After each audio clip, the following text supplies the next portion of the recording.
Hello, and welcome to the Come to Your Senses podcast. I'm your host, embodiment-based coach, Mary Lofgren. Here, we explore how to live bravely and beautifully through a lifestyle of embodiment. You'll hear gems to empower you around mindset, mindfulness, somatic psychology, and neuroscience, as well as beauty, food, style, and the art of slow living to meet your soul through the senses. I am so happy that you're here. Let's begin.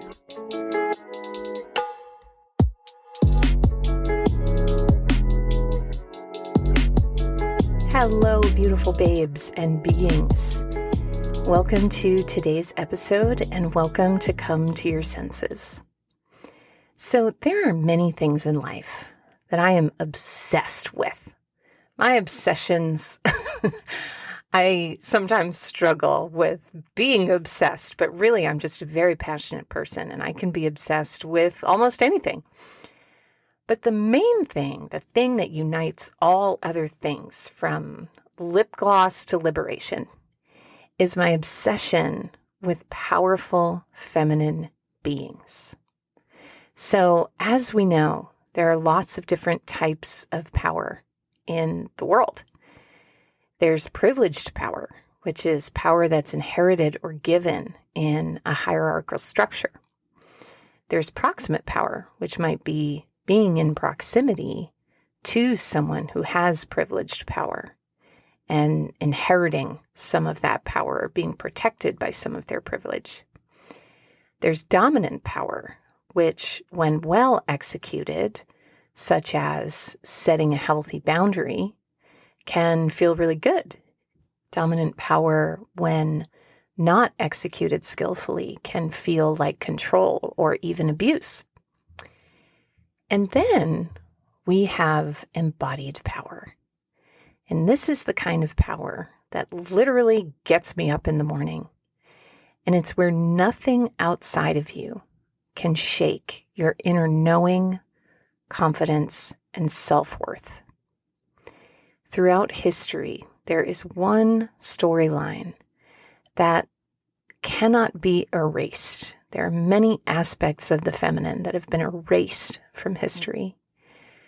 But there is one that in ancient times, in biblical times, in all times, the one storyline that always seems to leave its mark is the storyline of the sacred seductress.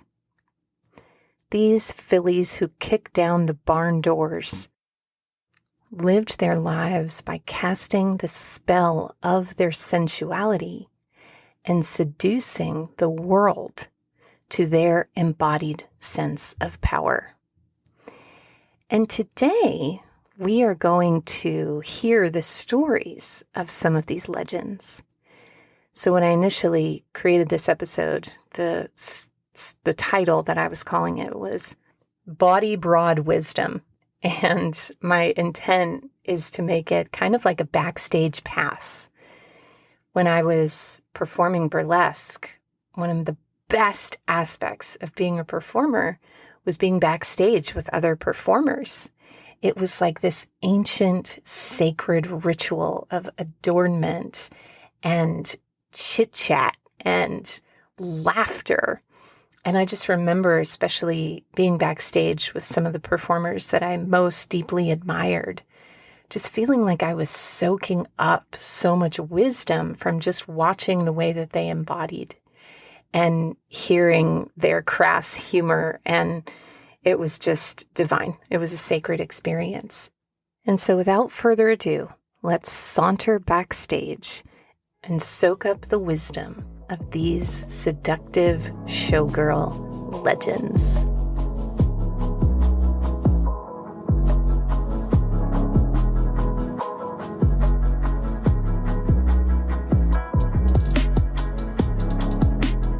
So where we're going to start is with the word showgirl.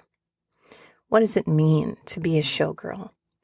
To me, what that means is I am a woman who refuses to stay hidden. She is a woman who chooses to show all sides of herself and adorn them in beauty, glamour. She's known for flaunting her flaws and using them as part of the unique code of her attraction through authenticity. And that brings me to an excerpt that I want to read to you from my book, Sacred Seduction, which was written as my former burlesque persona, Kitty Cavalier. So this is from the chapter on conscious attraction. What is the guaranteed way to ensure seductive success? Why don't we ask the experts? Imagine you're in a cafe and you notice someone who catches your interest. All of a sudden, 3 epic seductresses, Frida Kahlo, Josephine Baker, and Mae West, appear before you as your seduction counsel. When asked what to do, Frida says, "Go over there, order a double shot of tequila for both of you, and ask them if they have an intuition about when and how they will die." Noted. Josephine wiggles over and says, No, darling. You must force the band to play the Birth of Swing and start gyrating your body like a snake in the grass. Finally, Ms. West saunters into the spotlight of your attention, demanding that you go over there and fan yourself. When this gathers the person's attention, say, "Oh, sorry, sweetheart. Are you suddenly feeling hot in those clothes? Don't worry, it's just me." With so many different options, what is a girl to do? All 3 of these applications are excellent and historically proven to get you what you want.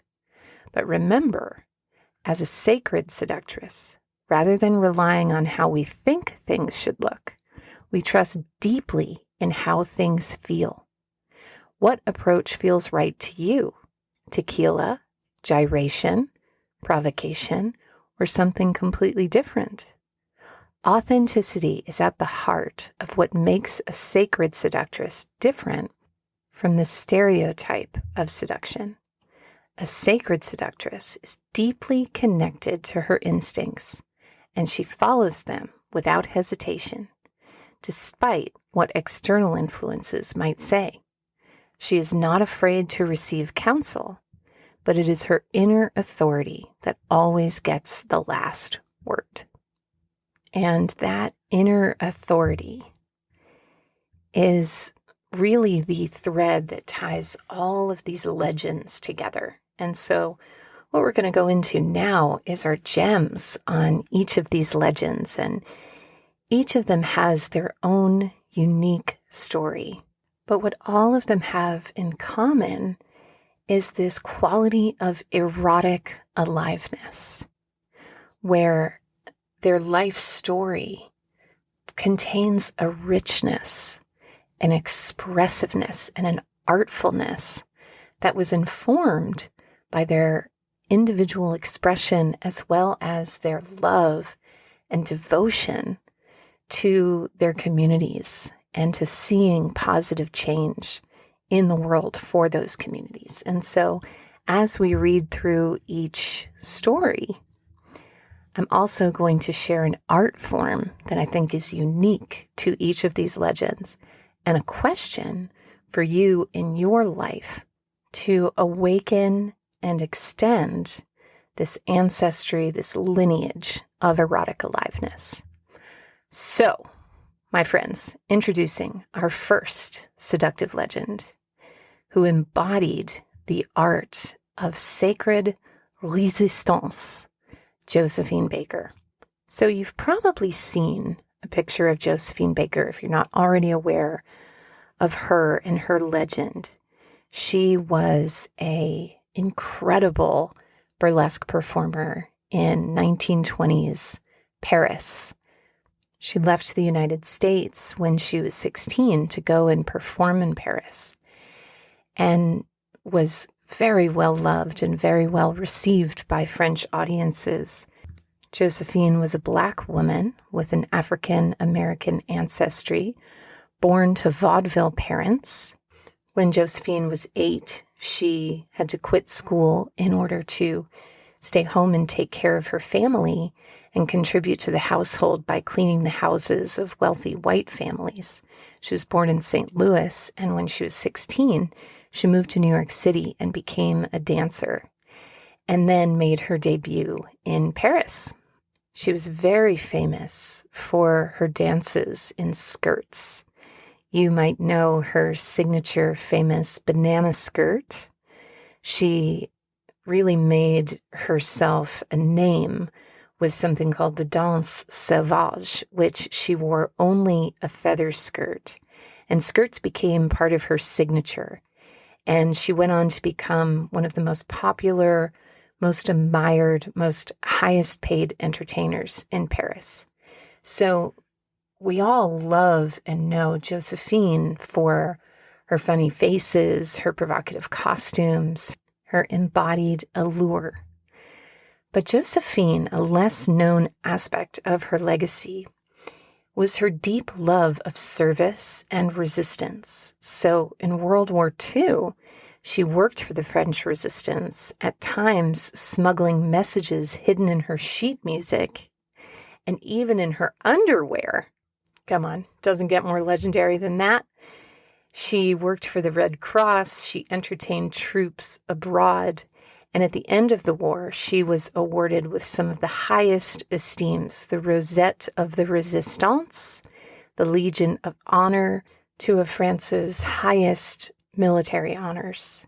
Josephine tried to return to the United States to earn the same acclaim that she had in Paris and in France, and achieve that in her own country, but was shunned and discarded as a result of the rampant racism. And so Josephine was a fierce fighter for civil rights. In 1947, she began to adopt babies from around the world, and she adopted 12 children, creating what she called her rainbow tribe, and invited people to her estate in the south of France to demonstrate the way that interracial families could live together harmoniously. She participated in the March on Washington alongside Martin Luther King Jr., and eventually the NAACP named May 20th officially Josephine Baker Day. So, while she was a legendary performer and entertainer, those skirts were the tip of the iceberg of her true contributions and talents that she shared so generously with the world. So this art of resistance, a question to ask yourself in sparking this legend inside of yourself, is, what rules am I ready to resist in my life? So maybe you were taught the rule to keep to yourself, not to get angry, not to show too much skin, especially at your age, that if you don't know the right thing to say and the correct thing to say, you shouldn't speak up at all. Lewis once said, "Some good trouble." And with the art of resistance, what do these rules result in terms of your behavior, your choices, how you feel on a day-to-day basis? Do they move you closer or further away from the kind of showgirl you want to show up as, which again is simply a woman who chooses not to hide her true essence? And are you willing to, as John Lewis would say, get yourself into some good trouble?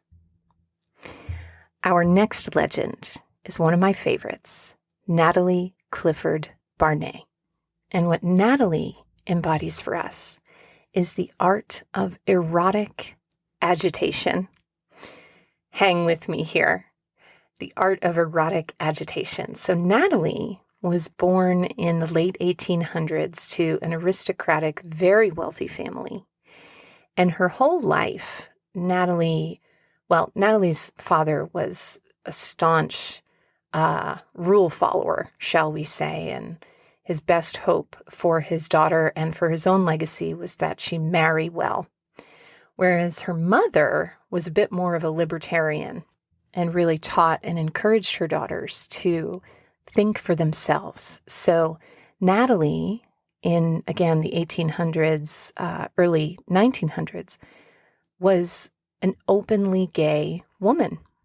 She was known in Paris as the Don Juan of lesbians. She seduced the legendary courtesan Léon de Pougy, resulting in Léon de Pougy writing a book of erotic poetry and stories about love affairs between women. In fact, fabulous story about Natalie, one of my favorite seduction stories of all time, was that Natalie, who had a crush on Léon de Pougy, one day showed up on her doorstep dressed as a page boy. And Natalie said, "Hello, I am a page of love sent by Sappho." Natalie had notorious love affairs with a number of different legends, including the literary legend Colette. And one of my favorite stories about Natalie was her Temple d'Amitié, Temple of Friendship. So on her property in Paris, she had this beautiful temple with columns. And every Friday, she would host literary salons where the great writers of the 1920s would come and share their work. She was a fierce advocate of women's rights. And in 1927, in reaction to I'm reaching here with the pronunciation, but the Académie Française. To my French and Parisian listeners, I'm very open to feedback and pronunciation tips. But in reaction to the refusal to allow women into their ranks, Natalie founded her own women's academy. And so a question to ask yourself to embody Natalie's legacy is, what am I ready to shed? So when I think about all of the shoulds placed on Natalie's life, you should be heterosexual, you should marry a man, you should keep quiet, you should use your money to demonstrate wealth, you should follow the rules, you should have monogamous relationships. You know, Natalie's privilege of wealth and whiteness allowed her the freedom to be very expressive and very counterculture with her life. I want to honor and acknowledge that. And I also want to honor and acknowledge her erotic expressiveness and her willingness to agitate in order to live her deepest truth. So what shoulds am I ready to shed? What shoulds have been placed upon you? And what would be the opposite of those shoulds? So I want to just tell a story from my own life about this. Recently, I did a shoot with my good friend Ali Monday, who was a past podcast guest for a Come to Your Senses conversation, all about friendship, freedom, and farts. You can go to the link in the show notes to check out that episode. And Ali does this amazing, honest, fine art nude photography. And she asked me if she could share some of my images on the internet. And I was like, I don't know about showing nudity on the internet. It's like when you put something on the internet, it's on there forever. And I used to be very cavalier, living up to my surname, Kitty Cavalier, with my body on the internet, which I kind of later regretted a little bit. And I was just kind of naive at the time and didn't realize that your shit lives on the internet forever. And so I was hesitant, but I selected some photos that I would be comfortable with. And recently, Ali posted them in the most reverent, beautiful reel. And I'm going to put a link to that in the show notes as well. And I've watched that reel, the little videos on Instagram, dozens of times, like, oh my God, like that's me. And there's something about being seen by an audience. And this is why being a showgirl has had the most explosive effect on my sense of self and self-esteem, that allows me to see myself through the eyes of beauty and adoration and sacredness in a way that I would never be able to see myself just if those photos were hidden on my computer. And so the shoulds for me in that case, some of them were, I shouldn't make myself vulnerable. I shouldn't let other people see my quote unquote flaws or imperfections. And knowing what should you're ready to shed is a great starting point. But a follow-up question to that is, well, then what am I ready to embrace? What would be the opposite of that should?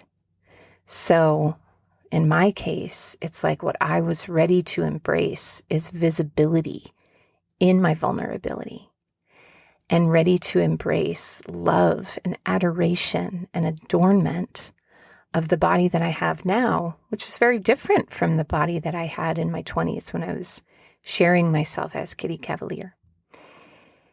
And so, what shoulds are you ready to shed in honor of Saint Erotic Agitation, Natalie Clifford Barnett?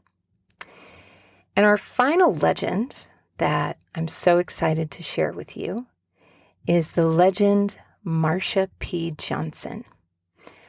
Marsha Pay It No Mind Johnson was a legend of the trans rights movement, a gorgeous beauty, often adorned in flowers. It's one of her signatures, and a true leader in sacred service to her erotic aliveness and the legacy that that was leading her to.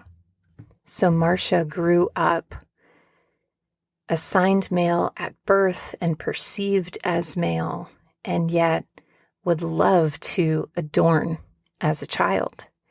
And when she was in her teen years, she moved to New York City with $15 and a sack of belongings.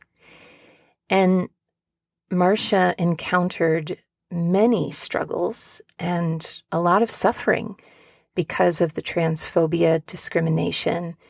You know, in the 60s and 70s, just being gay, much less transgender, was actually a crime. And Marsha was a sex worker, often encountering abuse and the lack of employment opportunities due to her identity resulted in her having houselessness as part of her story. And yet, Marsha maintained a vivaciousness, a resplendently broad and wide heart, and a devotion to the rights of her community. So Marsha was a participant and on the front lines of the Stonewall riots, which was a major turning point for gay rights. Marsha and her good friend Sylvia Rivera founded the Street Transvestite Action Revolutionaries, also known as STAR, which was an organization dedicated to shelter transgender individuals who were shunned by their families. And she created Star House, where transgender youth could stay and feel safe.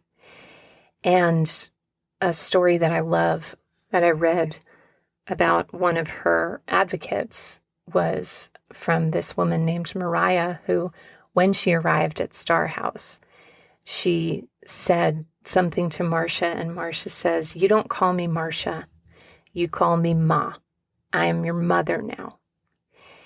And Star House started in the back of an abandoned truck in Greenwich Village and then moved into a dilapidated building, which was later evicted. And this woman, Mariah, is an uplifter of her legacy and of Star House. And so the question to ask yourself is, what do I want to be my erotic aliveness legacy? So remembering that here at Come to Your Senses, we define the erotic as Audre Lorde would define it in her epic article, Uses of the Erotic as Power. The erotic as our fully feeling self, our fully engaged life force. And when I think about that showgirl, when I'd be performing on stage, or even when I'm waiting for takeout in a restaurant and I'm in showgirl posture, which is one of the tools that I'll be teaching in Showgirl Charm School. It's like my life force is fully in my body and I'm allowing it to be visible to those around me. And it has a change, an instant and noticeable impact on myself and on those around me. That was me snapping in the background for emphasis. And so your erotic aliveness legacy, what is the energy that you want to be remembered for? And what catches your awareness of your fully feeling self that you want to devote yourself to? So an organization I'm really passionate about is called A New Way of Life, and it was founded by Susan Burton, who wrote the book Becoming Mrs. Burton. Highly recommend checking out that book. And the book is all about Susan Burton's journey with addiction and being incarcerated multiple times, and the way that the prison pipeline keeps the incarcerated in a never-ending cycle of addiction and destroys people's lives, minds, hearts, and the way in which people of color are so much more frequently given prison sentences over white population, which is more often given options for second chances and for treatment. And that Susan's life really changed when she was given the opportunity to get treatment. And so she started A New Way of Life to provide a safe refuge for women who are coming out of incarceration, to have a safe place to rest, to recover from the trauma, and to rebuild and regain their families and access free legal aid. And so I support this organization, and it has inspired a spark in me in my own legacy when I think about and dream up the legacy of Come to Your Senses. One of the things that I'm working towards in my 5 to 10 year vision is being able to have either a segment of Come to Your Senses or its own nonprofit that creates opportunities for art and dance and expressive, sensual, embodied therapies for the incarcerated and formerly incarcerated population. So it's like my fully feeling self, my erotic self, comes alive in art and dance. My fully feeling self breaks open when I think about the trauma of incarceration and the impact that that has on the lives of the incarcerated population and everyone in their orbit. And so marrying those things together is a part of what I want my erotic aliveness legacy to be. So where is your erotic aliveness legacy leading you? And one place it might be leading you, I'm so passionate about sharing Showgirl Charm School because I am telling you, there is nothing in the world that has impacted my sense of confidence, aliveness, and devotion to my unique inner spark and the imprint it is here to contribute and leave on the world. Nothing has been more impactful than learning how to embody this showing of who I am through the body, through burlesque. And so if you'd like to join us, there are early babe bonuses that are available right now, including $100 off your tuition and the Sensual Living Meditation album, which is delivered the moment you enroll. You'll also receive a PDF copy of Sacred Seduction, my book, when you enroll.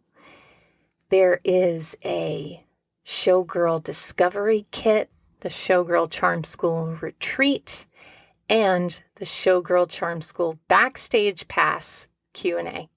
All of this takes place on Zoom, so it can be accessed from anywhere in the world. And so please go to schoolofsensualliving.com/showgirl to learn more and to grab your ticket. Space is limited for this event. And so schoolofsensualliving.com/showgirl. I will see you over there. As always, if you enjoyed this episode, I would be so grateful if you would share it with a friend, like, subscribe, rate, and or review. Your love and appreciation means so much to me on the podcast and makes such a difference in our ability to grow our listenership. So thank you in advance. Thank you for listening today. Go live your seductive legend, and I will see you in our next episode.